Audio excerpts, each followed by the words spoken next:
Good morning, students. During the last few classes, we are doing revisions on the topics we have already done with. And student, in the last class itself, we have started doing revision on the little world of mud. And students, we have already finished the first 3 pages of the story. Now, let me proceed with the next few pages which has been left out yesterday. At first, let me read out the story for all of you. The next day, one of my aunts took the cover of the bottle to see what was inside. The sight of frogs frightened her so much that she ran off without replacing the cover. The frogs jumped out and got loose in the garden. They were never seen again.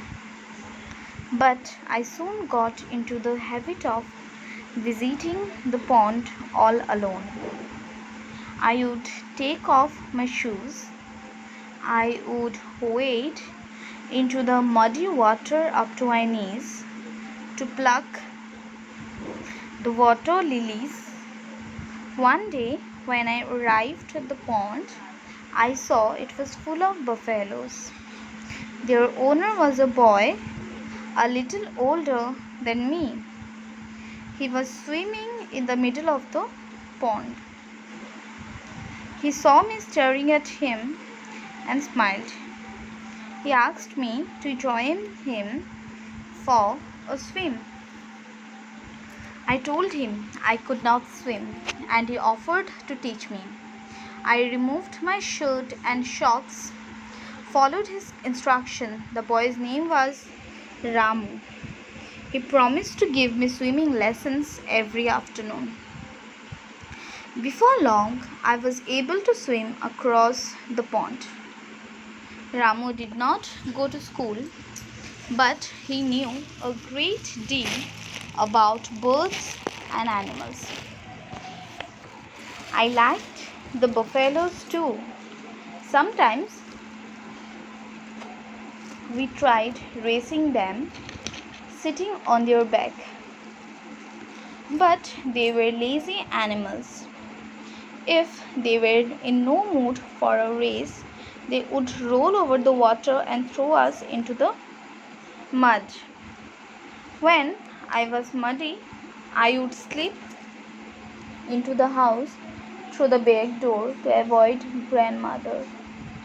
I would hurriedly bath under a tap and change into clean clothes. Sitting on our favorite buffalo, Ramu and I watched a pair of Sarus cranes prancing around each other. They were tall,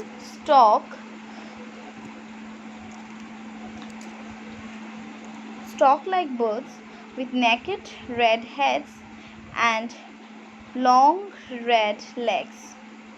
These birds are always devoted companions, and it is said that if a Sarus is killed, its mate will sometimes die of grief.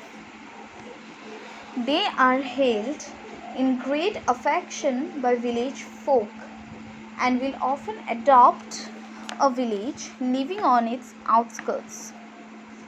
And they are as good as watchdogs, giving loud trumpet-like calls when strangers approach. This particular pair of Sarus cranes seems to have adopted to our pond and bungalow, for we were to see them often in the coming months. Both grandfather and Ramu felt that people should be more gentle with birds and animals and not kill them for sport or commerce. It is also important that we respect them, said grandfather. They also have a right to live on the earth.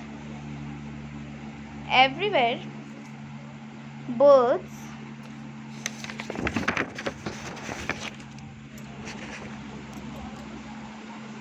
and animals are finding it more difficult to survive because we are destroying their forests.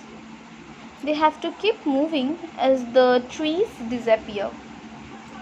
Ramu and I spent many long summer afternoons at the pond.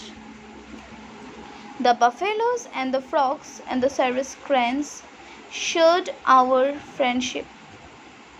They have accepted us as the part of their own world, their muddy but comfortable world. So student, the story, it is written by Ruskin Bond, and here is the end of this story. And student, let me now give a short summary of the pages that we have read today.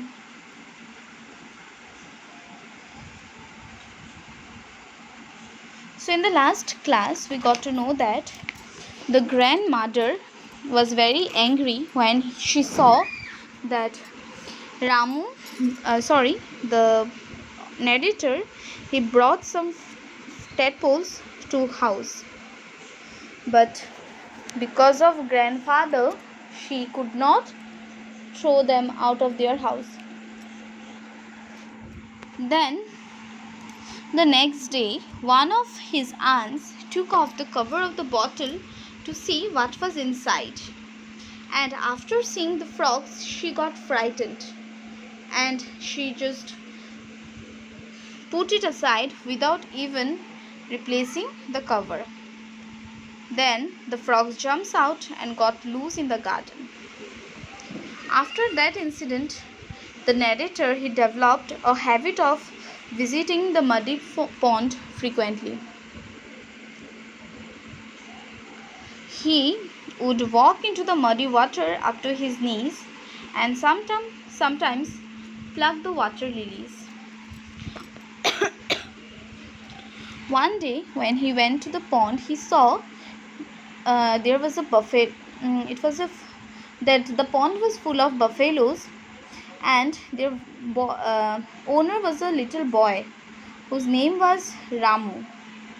He stared at the narrator and he offered the narrator to join him. But Ramu told that he did not know how to swim. The narrator told that he did not know how to swim. Then Ramu promised him to give a good swimming lesson every afternoon. After that, Ramu kept his promise, and within few days the narrator had become a very good swimmer. Both of them, they used to spend most of the time swimming in the pond, and they also like sitting on the buffaloes and racing.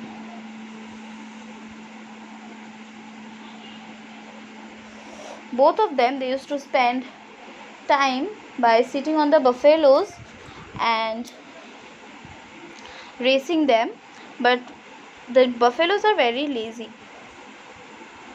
If they were in no mood for a race, they would roll over in the water and throw Ramu and the narrator in the mud. Sometimes, sitting on the buffaloes, Ramu and the narrator, they used to see the Sarus cranes which used to come to this pond. The Sarus cranes, they are very short. They are very tall birds with long red legs, and they are very devoted companions. It is said that if one of the cranes died, the other pair, the other mate, means the other friend, it also dies in grief. And this particular pair of Sarus cranes, they have adopted their bungalow, means the narrator's bungalow, and the small pond. both grandfather and Ramu, they felt that people should be more gentle with the animals and birds because this world belongs to them also. And Ramu and the narrator, they used to spend long summer afternoons at the pond, and the buffaloes, frogs, and the Sarus crans, they all have become a good friend. They all have shared a good bond among them. They have accepted each other in the small world of muddy and comfortable pond. So student, this was the story that has been depicted through these two last pages. And student, the important word meanings from these two pages are wait, which means to walk with an effort through something, especially water or mud. Then number B, prancing, moving quickly with exaggerated steps so that people will look at you. And number C, commerce, trade, especially between countries and buying, and selling of goods and services. So students, with it here we have finished our class today. Tomorrow again we shall meet, and as the story has finished, so tomorrow we shall do some other topics related to this chapter. As for now students, thank you so much.